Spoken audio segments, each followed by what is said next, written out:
Terima kasih Anda masih bersama kami di Prime Plus dan sesuai janji saya sebelum jeda tadi saya akan menanyakan kepada Pak Ali. Jadi artinya dari Gapura, dari teman-teman asosiasi itu apakah kemudian ketika pun ada kenaikan, kita tahu harga aftur internasional naik, catatan saya adalah sekitar dari 13.600 menjadi 23.500, angka yang cukup besar tentunya, itu kemudian sudah cukup ada penambahan dana yang dipastikan tadi dari pemerintah atau kemudian harus memutar otak lagi sebetulnya dari teman-teman asosiasi? Baik, terima kasih Mas Bram.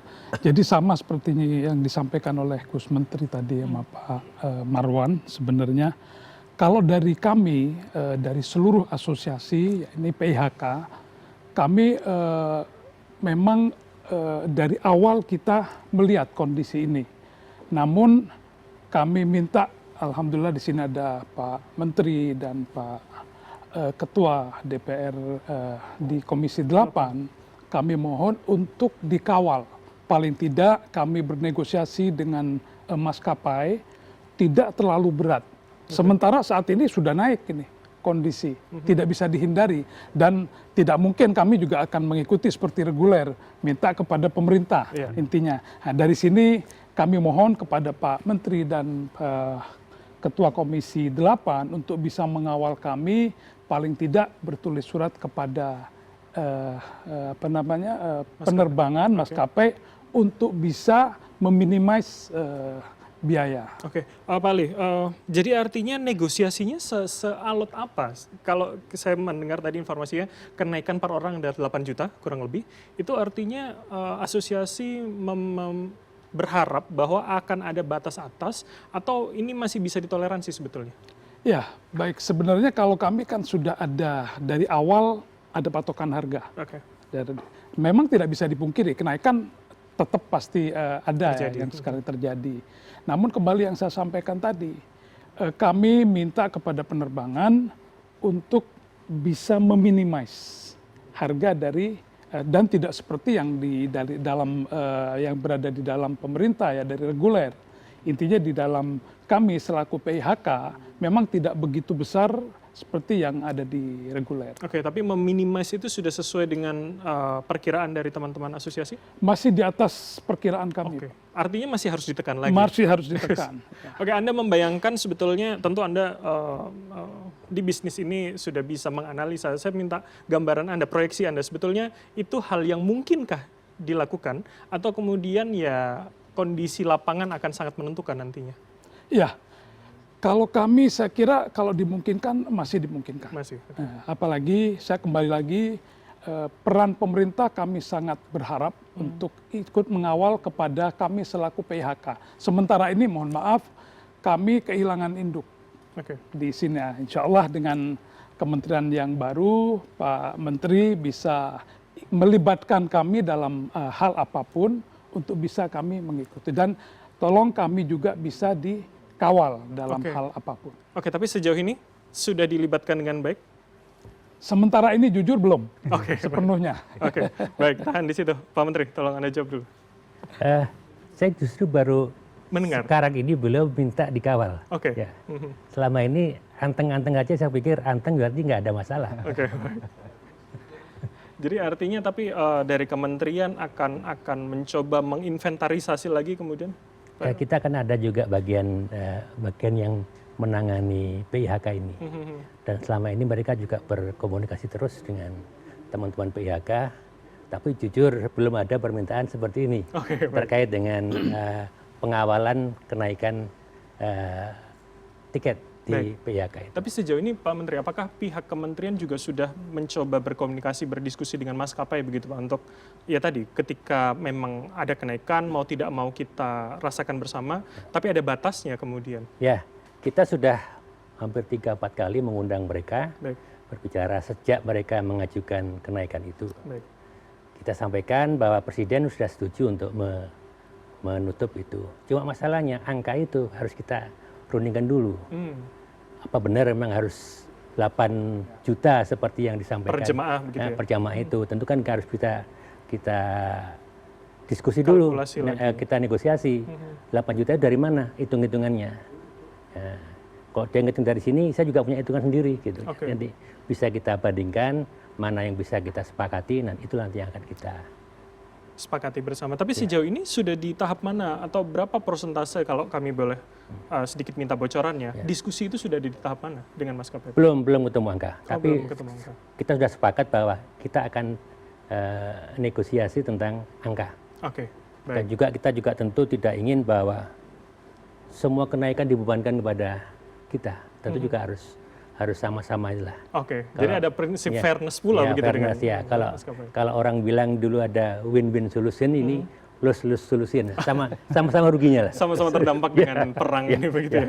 Baik, saya ke Pak Marwan kalau begitu. Ini cukup menarik. Ada Kementerian Haji sekarang yang kemudian lebih fokus. Saya ingin masuk di soal evaluasi. Kita loncat dari soal tadi soal kenaikan anggaran. Apa yang kemudian paling krusial untuk bisa dibenahi di pelaksanaan ini menurut Komisi 8, Pak Marwan? Langkah yang pertama diambil oleh Menteri Haji yang kami mendukung tentang pembagian kuota berangkat. Oke. Dulu waktu di Kementerian Agama kuota berangkat ini berdasarkan keterwakilan umat Muslim. Maka kita menemukan per provinsi itu berbeda-beda. Ada yang 16 tahun, ada yang 19 tahun, tapi ada yang 48 tahun. Tergantung jamaah itu seberapa banyak di daerah itu. Kemudian rasanya ini kurang adil. Masa ada yang hampir 50 tahun, ada yang...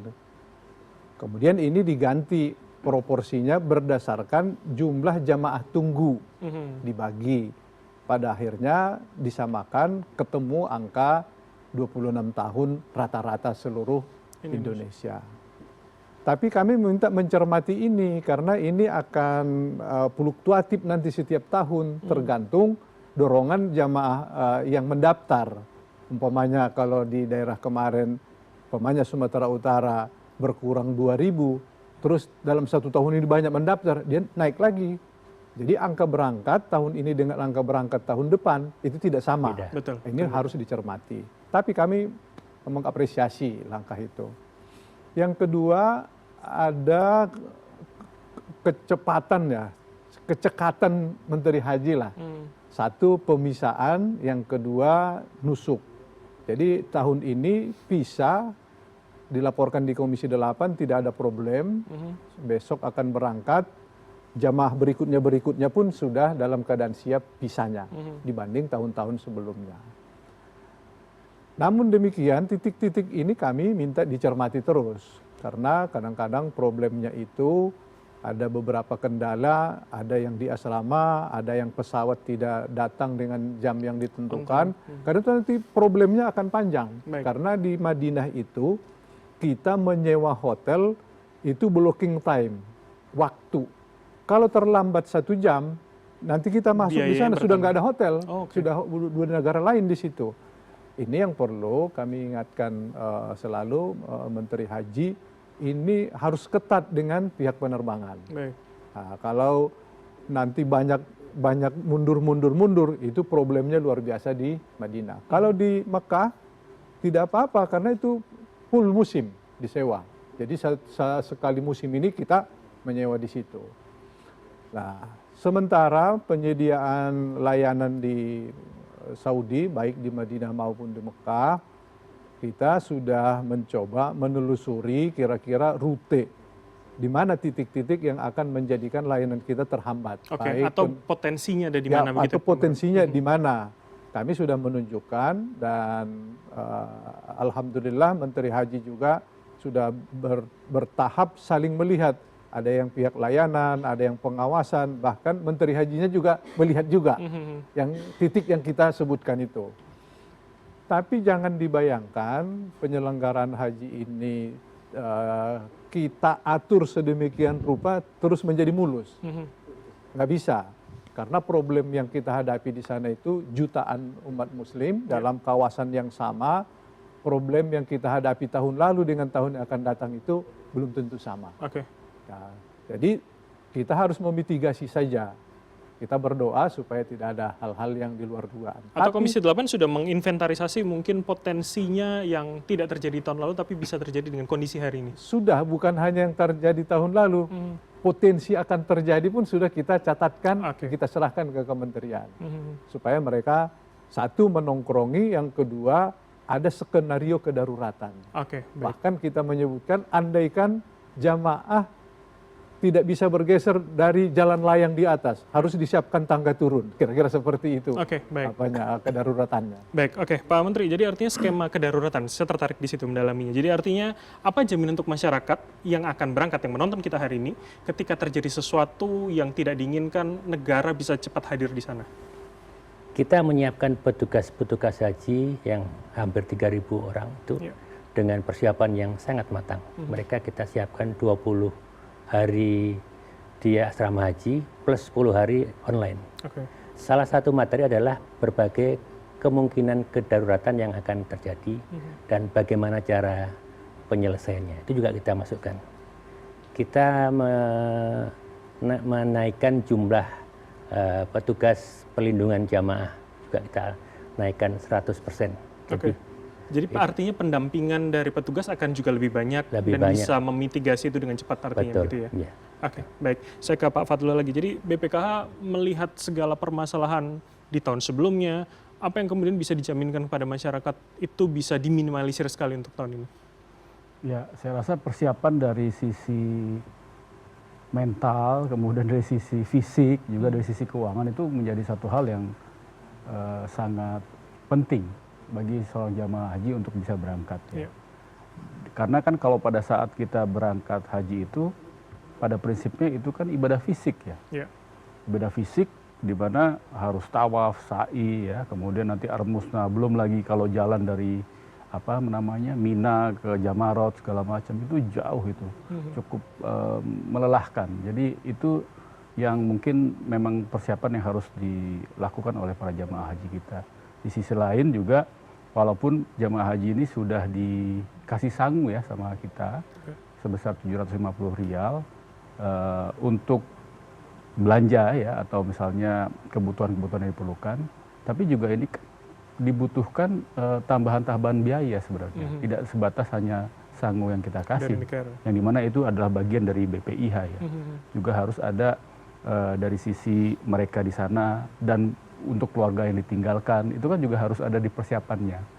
Jadi hal-hal yang seperti itu yang kelihatannya perlu diantisipasi, apalagi ditambah dengan kekhawatiran mengenai geopolitik yang tadi ya gitu. Ya alhamdulillah kalau misalnya memang kemudian Presiden sudah menetapkan bahwa tidak ada 1 sen pun jemaah akan menambah, itu sudah gebrakan yang sangat luar biasa. Tapi di sisi lain kekhawatiran yang tadi disampaikan itu juga kan apakah nanti akan terjadi memang. Tapi kemarin sih kita pada saat melakukan kunjungan ya dengan Pak Marwan gitu, dengan teman-teman dari Kementerian Haji, kalau yang direct sih nggak ada masalah ya. Pesawat direct itu dari Jakarta Jeddah, Jakarta Madinah dan sebaliknya, so far sih nggak ada isu.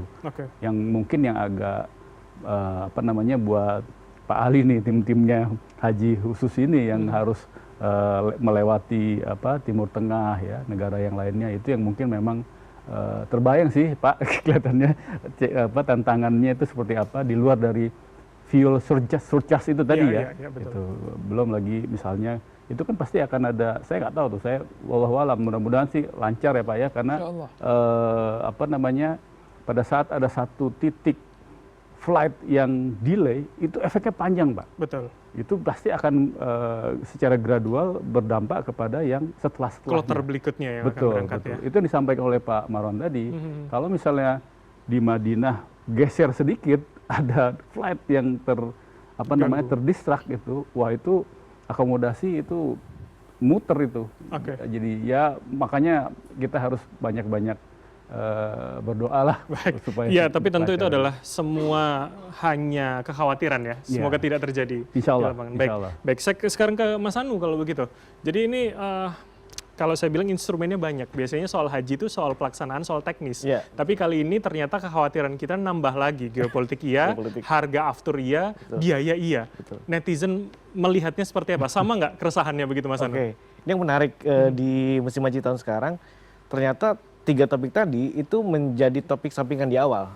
Sekarang itu semua pembicaraan tendensinya jauh lebih positif, jauh lebih punya makna spiritual yang lebih tinggi.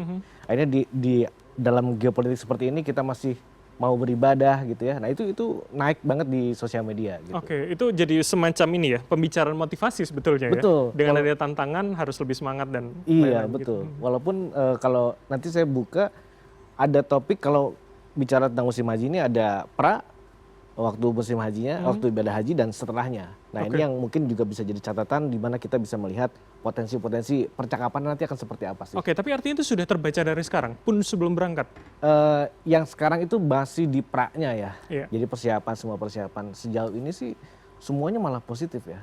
Ini agak menarik. Jadi saya pengen bahas ini juga karena kok bisa yang ketika ibaratnya pembicaraan pemerintah agak negatif, ini sangat positif, ini menarik sekali. Baik, tapi usai jeda, sepertinya Anda sudah pengen sekali mengeluarkan datanya, tapi usai jeda berikut ini tetaplah bersama kami di Prime Plus.